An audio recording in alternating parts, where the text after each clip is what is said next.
우리 오늘 함께 본 하나님 말씀은 열왕기상 11장 1절부터 13절까지의 말씀입니다. 열왕기상 11장 1절부터 13절까지의 말씀 한 절씩 교독하도록 하겠습니다. 제가 가지고 있는 성경으로 구약 성경 531면에 있습니다. 열왕기상 11장 1절 말씀 제가 먼저 읽습니다. 솔로몬 왕이 바로의 딸 외에 이방의 많은 여인을 사랑하였으니 곧 모압과 암몬과 에돔과 시돈과 헷 여인이라.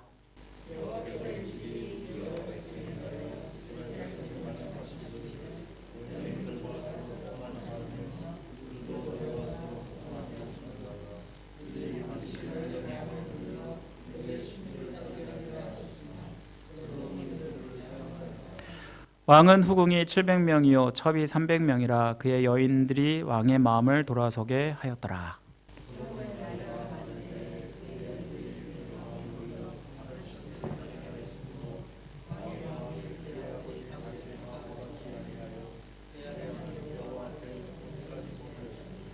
이는 시돈 사람의 여신 아스다롯을 따르고 암몬 사람의 가증한 밀곰을 따름이라.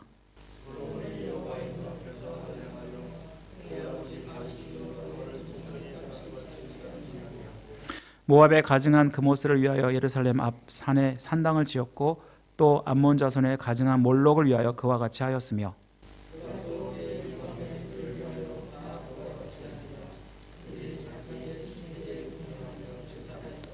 솔로몬이 마음을 돌려 이스라엘의 하나님 여호와를 떠남으로 여호와께서 그에게 진노하시니라. 여호와께서 일찍이 2번이나 그에게 나타나시고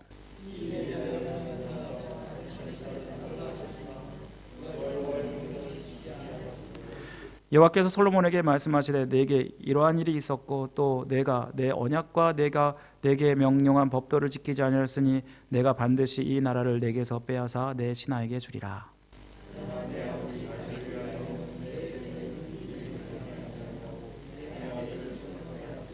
다 같이 있습니다.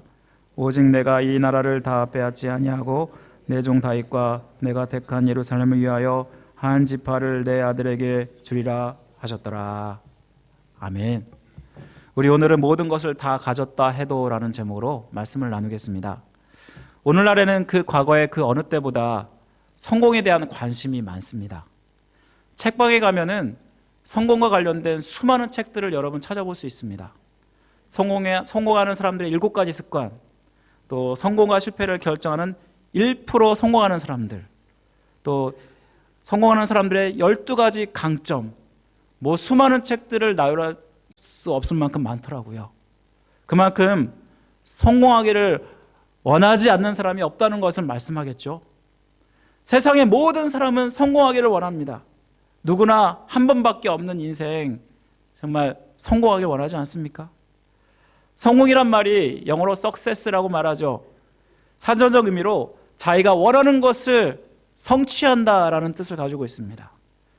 단순히 작은 일에 성취하는 것뿐만 아니라 거대한 프로젝트를 달성하는 것을 이야기합니다. 보통 세상에서는 성공을 출세하는 것, 돈을 많이 버는 것이라고 생각합니다. 돈을 많이 벌면 자기가 하고 싶은 모든 것들을 다 할 수 있다라고 생각합니다. 권력이 높아지면 다른 사람들의 존중을 받게 되고 또한 다른 사람들을 이렇게 시킬 수 있다라는 생각을 가지고 있습니다. 포브스에서 매년 세계 부자 순위가 발표가 됩니다.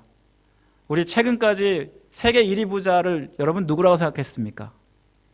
빌 게이츠라고 생각했잖아요. 마이크로소프트를 창립하고 우리가 가장 익숙한 윈도우라는 컴퓨터의 윈도우라는 그것을 개발해서 수많은 돈을 벌었는데 그 사람이 지금 가지고 있는 돈이 146조라고 합니다. 근데 요즘에 이 사람보다 더 큰 부자가 있습니다. 누군지 아십니까? 바로 테슬라를 창립한 사람입니다. 일론 머스크라는 사람인데 그 사람이 지금 가지고 있는 돈은 385조라고 합니다. 어마어마하죠. 그리고 그 뒤를 이어서 빌 게이츠는 이제 3위인가 4위로 밀려났고 그 뒤를 이어서 아마존의 창립자 그 사람이 2번째를 이루고 있고 이런 식으로 지금 정말 큰 부자들이 이제 계속해서 있는 것을 보는데, 우리나라 부자면 누굴 들죠? 아마 삼성의 이건희를 이제 이전엔 들었는데 지금은 이재용을 들잖아요. 그런데 이재용 지금 100위도 들지 못합니다. 200몇입니다. 200몇이. 그러니까 이것만 봐도 와, 세상에 진짜 부자가 많구나라는 것을 우리가 알 수 있잖아요. 그런데 이 부자를 우리는 뭐라 그러냐면 보통은 억만장자라고 부르지 않습니까? 이 억만장자들이 되면요, 이들이 갖는 사회 전반뿐만 아니라 세계 각국에 끼치는 그 영향력이 어마무시합니다. 지금 이제 미국이 IRN이라는 법을 발동을 했잖아요. 그러면서 한국 기업이 굉장히 큰 타격을 받게 되었는데, 그런데 이것 때문에 한국 기업이 나간다 막 그러니까 또 정부가 정책을 바꾸는 그런 일들도 지금 일어나고 있는 상황들을 우리가 보지 않습니까? 이만큼 이 세상에서 돈을 가지고 있다는 것은 대단한 영향력을 갖는다는 것을 이야기할 것입니다. 여러분, 이들을 보면 어떻습니까? 와, 부럽다라는 생각을 갖지 않습니까? 하지만 여러분, 이것이 과연 성공이라고 여러분은 생각하십니까? 성경에서 말하는 성공이라는 것이 무엇이라고 생각하십니까? 만약 이 세상에 생각하는 출세, 부자가 되는 것, 이것이 성공이라면 예수 믿지 않는 사람들 중에는 성공한 사람들이 많을지언정 예수님 믿는 사람 가운데는 많이 없을 것입니다. 이 말이 무슨 말이냐면 세상이 말하는 성공과 하나님께서 말씀하는 성공은 다르다는 것을 이야기합니다. 그렇다면 하나님이 말씀하시는 진정한 성공은 무엇일까?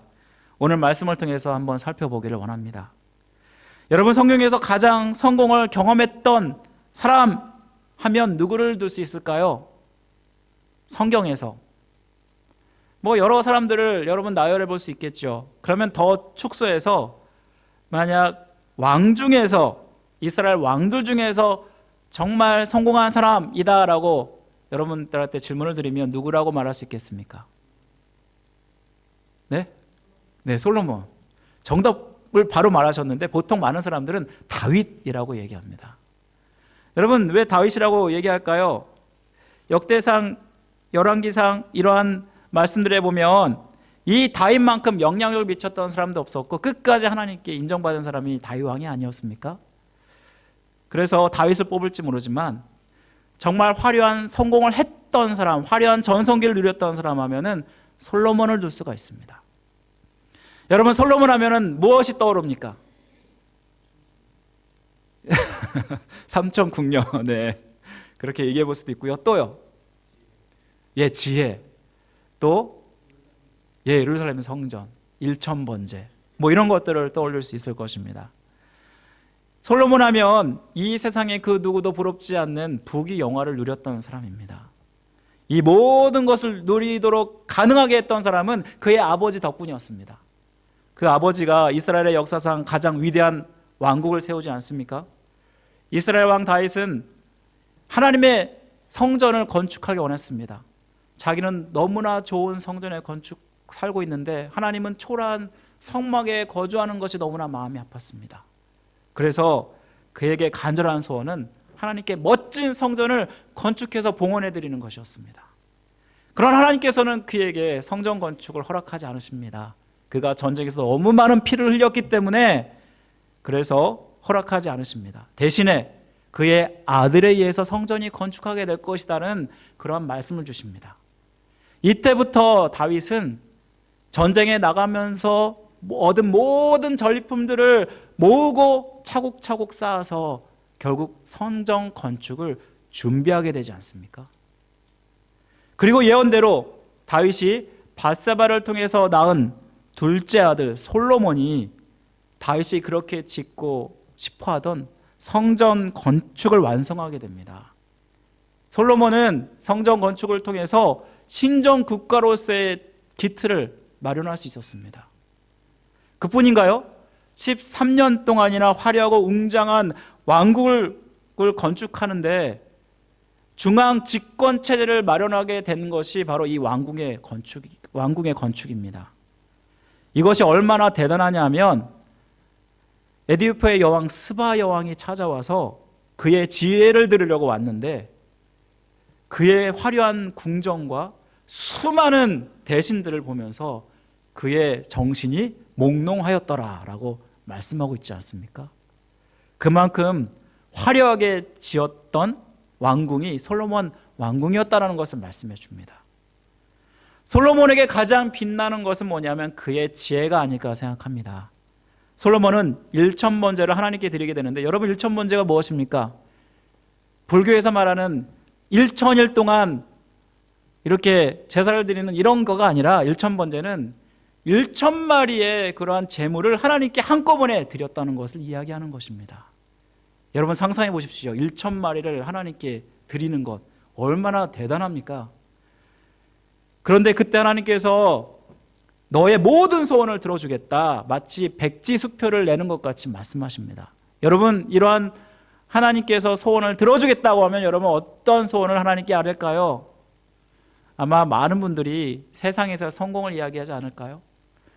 그런데 솔로몬은 그렇지 않습니다. 하나님, 저는 너무나 연약하고 부족합니다. 이스라엘을 다스릴 지혜를 주옵소서라고 구하지 않습니까? 그의 지혜는 뒤에도 없었고 앞에도 없을 타의 추종을 불허하는 하나님의 지혜였습니다. 그리고 그 지혜로운 판결과 그 지혜로운 판단으로 국가의 기반을 완전히, 질서를 완전히 확립하였습니다. 솔로몬이 얼마나 이 지혜를 구한 것이 하나님 마음에 합했던지 그가 구하지 않았던 부귀와 영화까지도 그에게 주었더라고 말씀하고 있습니다. 여러분, 솔로몬 왕국은요 얼마나 대단한지는 열왕기상 10장 27절을 보면 알 수 있습니다. 은이 돌같이 흔하고 백향목이 뽕나무만큼 많을 만큼 경제적으로 막강한 부를 누리는 나라가 되었다라고 말씀합니다. 하나님께서 다윗의 아들 솔로몬에게 부어주시는 그 은혜가 얼마나 대단한지를 우리는 알 수가 있습니다. 그가 이 세상에서 가지고 있지 않은 것이 없다라는 것을 우리는 봅니다. 출세, 명예, 또 영화, 또 사람들, 왕궁, 지혜까지 모든 것들을 다 가지고 있지 않습니까? 집권 초기에 주변의 모든 나라 왕들이 얼마나 부러워했는지 모릅니다. 그리고 이스라엘 나라 중에 가장 정말 큰 대단한 전성기를 누리게 되었던 것입니다. 그런데 이러한 전성기가 끝까지 갔으면 얼마나 좋았을까요? 하지만 그는 그렇지 못했습니다. 하나님 앞에서 그의 말년에 대한 평가는 정말 좋지 않았습니다. 그의 문제가 무엇이었습니까? 오늘 말씀에 보면은 수많은 이방 여인들과 통혼하였다라고 말씀하고 있습니다. 우리 오늘 11장 1절 말씀을 보시면 솔로몬 왕이 바로의 딸 외에 이방의 많은 여인을 사랑하였으니 곧 모압과 암몬과 에돔과 시돈과 헷 여인이라. 여러분, 솔로몬이 여인을 사랑했다라는 건데 한 사람이 아니라 자그마치 몇 명일까요? 3절 말씀해 보시기 바랍니다. 후궁이 700명, 그리고 첩이 300명. 와, 아내만 해도 1000명이 된다라는 것을 이야기합니다.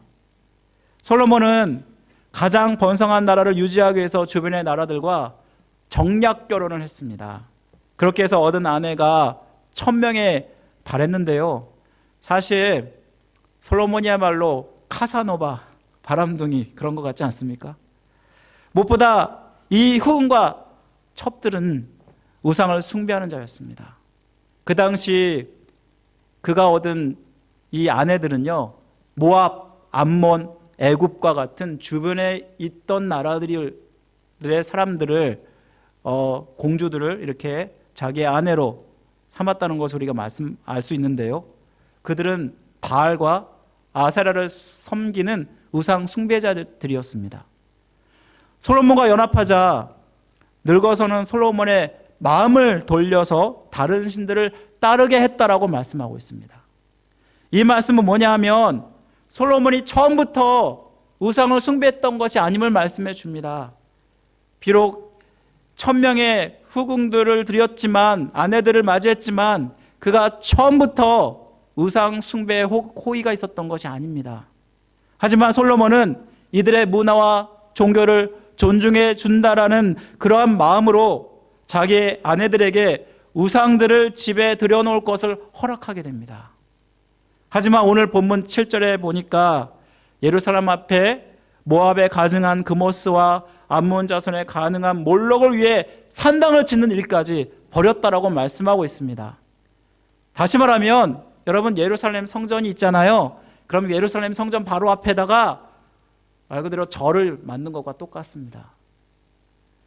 그리고 그모스와 몰록, 그들은 불의 신인데 이들은 신을 위해서 첫째 아들을 불에 태우는 제사를 드립니다. 다시 말하면 인신제사를 드렸다는 것을 이야기합니다. 솔로몬이 이런 의식까지 용납하는 지경까지 이뤘다는 것을 얘기합니다. 여러분, 솔로몬의 문제가 무엇일까요? 그가 하나님을 섬기지 않은 것이 아닙니다. 성경에 보면은 이스라엘의 왕들 다 하나님을 섬겼지만 또한 동시에 우상을 함께 섬겼다는 것을 여러분 기억하셔야 됩니다. 그는 누구보다도 지혜로운 사람이었습니다. 그 누구도 쉽게 다룰 수 없는 만상의 모든 진리와 원리들을 하나님께서 지혜를 주셔서 알고 있었습니다. 그가 얼마나 대단한지는 여러분 잠언을 보면 아시지 않습니까? 무엇보다 그는 세속적이고 실리적인 목적과 자기의 정욕을 충족시키기 위한 방편으로 아내들과 정략 결혼을 했던 것입니다. 그리고 그는 자기의 지혜로 자기의 아내들을 컨트롤할 수 있다고 생각했을 것입니다. 그러나 그렇지 못했습니다. 무엇보다 오늘 본문에 보면 그의 여인들이 솔로몬의 마음을 돌렸다라는 표현이 3번씩이나 나옵니다. 2절과 4절과 9절에 보시면 솔로몬의 마음을 돌이켰다라는 이 말은 계속해서 유혹하여서 솔로몬의 마음을 하나님으로부터 우상을 숭배하도록 만들었다라는 의미를 가지고 있습니다. 이 말씀은 무엇을 얘기할까요? 그의 정욕이 그의 지혜를 압도했다는 것을 이야기합니다. 아무리 지혜롭다 할지라도 육신의 정욕을 이길 수 없었다는 것을 말씀해 줍니다. 우리는 우리의 나름대로 우리의 지혜와 우리의 능력으로 모든 것을 내가 통제할 수 있다라고 생각을 할 수 있습니다. 그리고 우리 자신을 너무나 과신하는 경향이 있습니다. 요즘 세계 각국의 나라들에서 심각한 것은 뭐냐면 중독의 문제입니다. 마약 중독, 게임 중독, 도박 중독, 성 중독 등등등 수많은 중독들을 가지고 살고 있습니다. 또 요즘엔 또 인터넷 중독, 매스미디어 중독 등. 그래서 중독이 걸리지 않은 사람이 없다라고 전문가들은 이야기할 정도입니다. 사람들이 중독에 빠진 이유가 무엇일까요? 이들이 처음부터 중독에 빠지지 않았습니다. 이들은 언제든지 나는 그만둘 수 있어 라고 생각을 하면서 한 번, 두 번, 세 번 계속해서 양보하다 보니까 결국 중독에 빠져버리게 된 것입니다.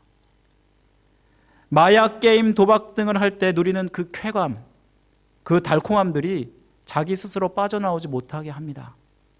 이로 인해서 경제적인 파탄은 물론이고 실직, 대인관계의 단절, 폭력, 강도 등등 이러한 일들이 세상 곳곳에 만연해 있지 않습니까? 제가 아는 교인은 교회에 나오시지만 도박을 못 끊는 분이 있었습니다. 예전에 다녔던 교회에서 그분이 연세가 좀 있으셨거든요. 근데 그분은요, 아파도 갑니다. 아무리 아파도 도박하러 그 카지노를 갑니다. 도박하면서 경제적 파탄에 이르렀습니다. 그리고 국가에서 나오는 그러한 돈을 가지고도 갑니다. 그리고 그곳에서 도박하면서 정신을 잃어가지고 쓰러져서 119에 실려가는 일들도 있었습니다. 그런 일을 경험하고도요, 또 갑니다. 그래서 교회에서 목사님과 맹세를 했습니다. 이제 제발 가지 말라고. 그렇게 막 각서까지 쓰고 그랬는데도요, 나중에 또 가더라고요. 그리고 지금은 돌아가셨지만 그의 인생의 말로는 결코 좋지 않았습니다. 이 말씀은 뭘 얘기하냐면 우리가 우리의 힘으로 죄의 유혹을 물리치는 것이 쉽지 않다는 것을 이야기합니다. 따라서 우리가 죄악에 빠지지 않기 위해서는 가장 좋은 것은 죄를 멀리하는 것입니다. 가까이 하지 않는 것이 지혜로운 것입니다. 특히 오늘 말씀해 보면 음행은 더욱 그렇습니다. 음행의 죄는 중독에 빠지게 할 만큼 강력한 것입니다. 음행의 유혹을 이기는 길은 유혹에 관심 갖지 않는 것이라고 말합니다. 잠언 5장 8절에 보면 이런 말씀이 나옵니다. 내 길을 그에게서 멀리하라. 그 집 문에도 가까이 가지 말라.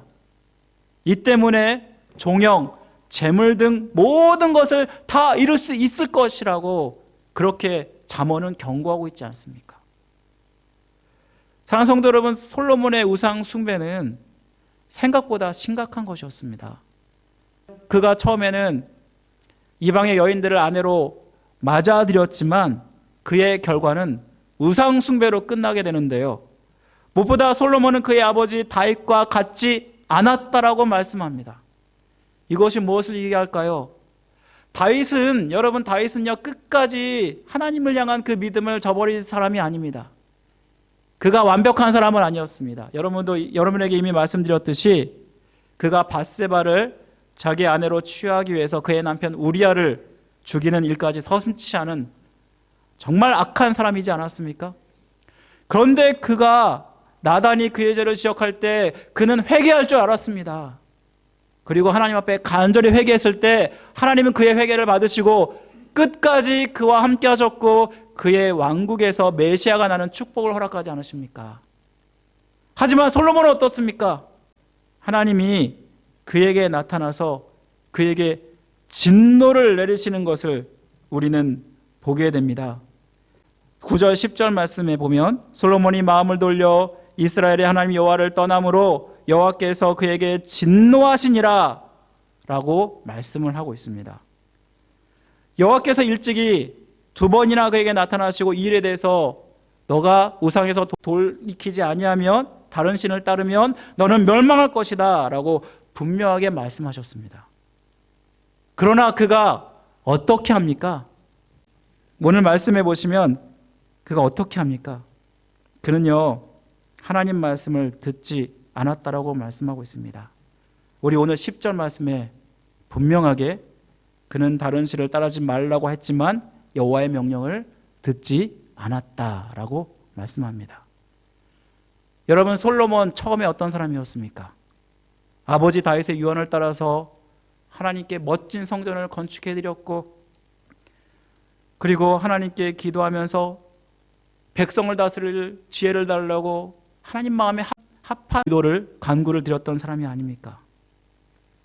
하지만 그가 1000명의 아내를 거드리면서 그는 하나님 말씀을 듣지 않을 정도로 타락하였습니다. 그의 죄가 얼마나 심각한지를 이 말씀은 보여주고 있는 것입니다.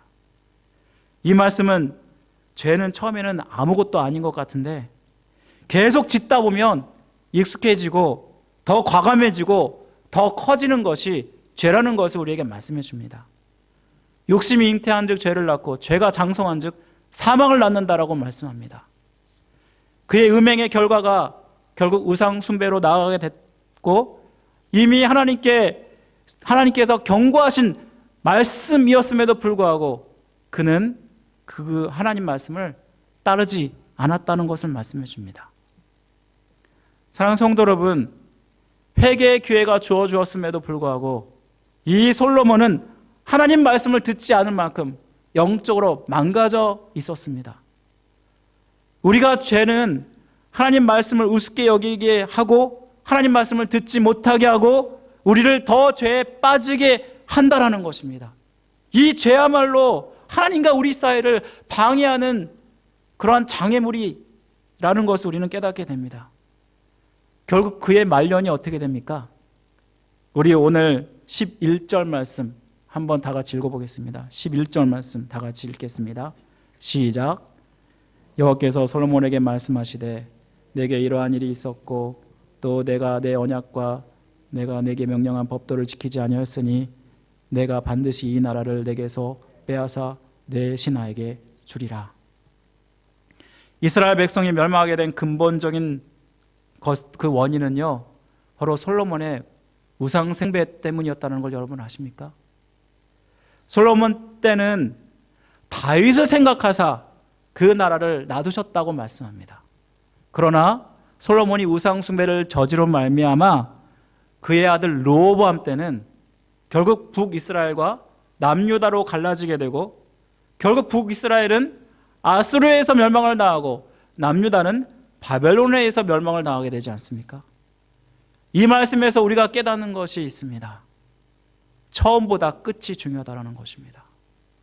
우리가 세상에서 성공했다고 생각하는 것과 하나님 앞에서 성공했다고 생각하는 것은 전혀 다른 문제입니다. 우리가 세상에서 부와 명예를 얻었고 이 정도면 됐지라고 여러분 만족할지 모르겠습니다. 하지만 아무리 세상에서 모든 것을 가졌다 할지라도 하나님을 잃어버리면 결국 모든 것을 잃어버린 것과 같다라는 것입니다. 처음에는 여러분 주님을 잘 믿고 신앙생활 잘했을지 모르지만, 하지만 처음보다 더 중요한 것은 마지막이 더 중요하다는 것입니다. 솔로몬이 실패하는 것은 마지막에 하나님을 버리고 우상을 숭배했기 때문이 아닙니까? 이와 마찬가지로 아무리 처음에 잘했어도 마지막에 안 좋으면 결국 아무 소용이 없다라는 것을 이야기하는 것이 아닙니까? 우리야말로 인생의 말년을 향해 달려가고 있습니다. 지금 이제 인생을 이제 한창 시작하는 유진이 유빈이에게는 미안한 말이지만, 남은 모든 분들은 아마도 앞으로 살아온 날보다 이제 살 날이 더 적지 않습니까? 정말로 우리가 이제는 죽음을 준비하는 인생을 살아가고 있는 것입니다. 바로 이는 하나님을 끝까지 잘 믿는 인생이 되어야 한다는 것을 우리에게 말씀해 줍니다. 여러분이나 나나 모두 다 똑같은 입장이 아닐까요? 존 던롭이라는 박사가 쓴 마지막까지 잘 사는 삶이라는 책이 있습니다. 그 주인공은 60대 암 생존자였다고 합니다. 크리스찬의 입장에서 인생의 마무리를 잘하기 위해서 후반부 인생을 어떻게 살 것인지 그 전략들을 보여주는 책입니다. 그는 말하기를 잘 죽는 것이 우연인 경우는 별로 없다. 그것은 평생에 걸친 그 선택들이 하나하나 쌓여서 만들어낸 결과이다 라고 말했습니다. 이는 마지막 순간에 여러분들이 인생을 잘 마무리하는 것이 중요하다는 것을 이야기합니다. 믿는 사람들에게 잘 사는 것은 하나님을 잘 믿는 것입니다. 솔로몬이 하나님께 지혜를 얻었지만 그 지혜의 마지막은 미련한 것이었습니다. 그는 음녀를 쫓았기 때문입니다. 그는 그래서 전도서에서 이렇게 말씀합니다. 헛되고 헛되도다. 모든 것이 헛되도다. 하나님을 경외하는 것 외에는 모든 것이 헛되다라고 그는 인생의 말년에 이렇게 고백을 했습니다. 그렇다면 우리가 마지막까지 성공한 인생으로 살기 위해서 우리는 하나님을 잘 믿는 것이 무엇입니까? 하나님 말씀을 잘 따르고 순종하는 것입니다.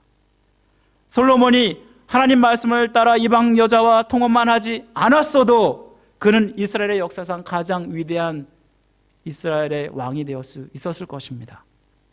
그러나 그가 하나님 말씀을 알고도 또 하나님께서 경고를 하셔도 하나님 말씀을 듣지 않는 그러한 지경까지 망가져 버렸습니다. 바로 그 때문에 결국 멸망을 이스라엘이 당하게 된 것입니다. 우리가 하나님을 끝까지 잘 믿는 인생이 되려면 항상 하나님 말씀을 가까이 두고 하나님을 말씀을 따라 사는 인생이 되어야 한다는 것입니다. 시편 1편 이렇게 말씀하지 않습니까? 복 있는 사람은 여호와의 율법을 즐거워하고 주야로 그 율법을 묵상하는 자로다. 그는 시냇가에 심은 나무처럼 모든 일에 형통한 자가 될 것이다 라고 말씀하지 않습니까? 결국 말씀에 순종하는 것뿐이 없다라는 것입니다. 여러분, 내수동교회 박희천 목사님 여러분 아시죠? 지금 그분이 여전히 살아계십니다. 지금 나이가 95세십니다. 그런데 지금 그분은 젊었을 때 목회 성공을 경험하신 분이십니다. 원래 그분은 굉장히 말씀에 대해서 말주변도 없고 굉장히 힘들었다고 합니다. 그러나 그는 말씀을 연구하는 것을 게을리하지 않았다고 합니다.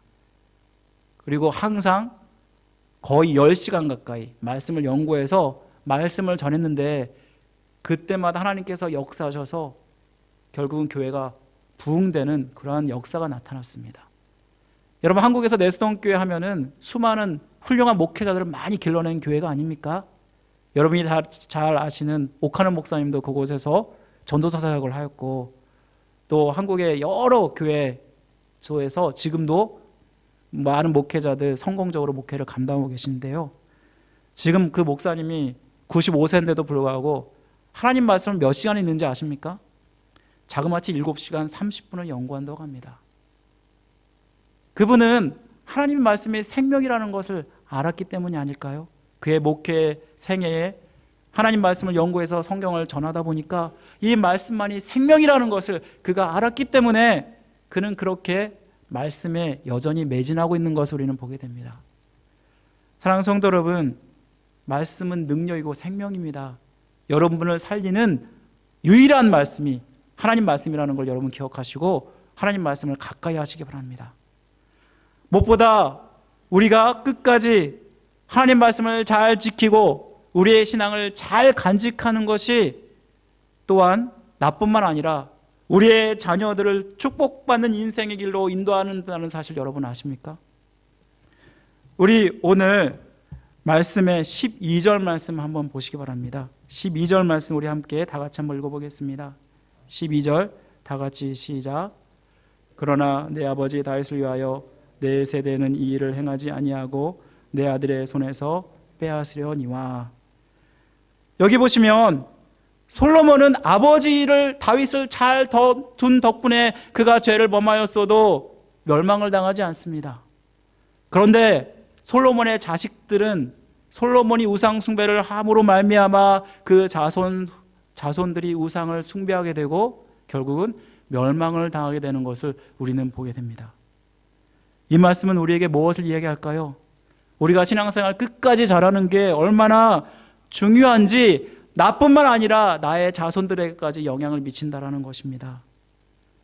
제가 어제 신방을 했습니다. 신방을 하면서 자녀들에 대한 이야기를 나누게 되었습니다. 이전에는 자녀들을 키우는 것이 수월했는데 지금은 자녀 키우는 게 너무나 힘들다는 것입니다.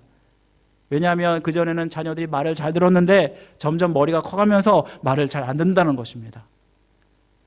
그럼에도 불구하고 자녀를 위해서 기도해야 되고 자녀를 위해서 신앙생활 열심히 해야 된다는 결론을 맺었습니다. 왜냐하면 자녀들이 정말 막다른 골목에 다다르면 부모님께 와서 엄마, 아빠 기도해줘. 나 너무 힘들어. 그렇게 기도를 부탁한다는 것입니다. 여러분, 자녀들이 신앙의 유산을 잘 안 물려주는 것 같죠? 아닙니다. 자녀들은 하나님의 살아계심을 분명히 알고 있고 믿고 있다는 것을 이야기하는 것이 아닐까요? 여러분, 이 세상에서 가장 큰 유산은 여러분 뭐라고 생각하십니까? 이 세상에서 여러분들이 누렸던 그 부와 명예를 자녀들에게 물려주는 것이 가장 큰 유산일까요? 아닙니다. 우리 자녀들에게 하나님을 믿는 신앙을 물려주는 것이 가장 큰 유산임을 오늘 말씀은 보여주지 않습니까? 분명히 하나님 말씀하십니다. 하나님 말씀을 지키는 자에게는 천대까지 은혜를 베푸지만 하나님 말씀을 어기고 불순종하며 우상 숭배하는 자들에게는 이 3대까지 저주를 하신다고 말씀하지 않으십니까? 사랑하는 성도 여러분, 저는 여러분들이 마지막까지 하나님 말씀을 잘 지킴으로 말미암아 하나님 앞에서 성공한 인생 되시기를 주님의 이름으로 간절히 축원드립니다. 기도하겠습니다. 사랑하는 하나님 아버지, 감사드립니다. 오늘 말씀을 통해서 아버지 하나님 앞에서 성공한 인생이 정말 얼마나 복된 것인지를 깨닫게 됩니다. 우리가 처음에 하나님을 믿었던 그 신앙 마지막까지 잘 간직하는 것이야말로 나를 복되게 하는 것뿐만 아니라 우리의 자녀들을 복되게 하는 것임을 깨닫습니다.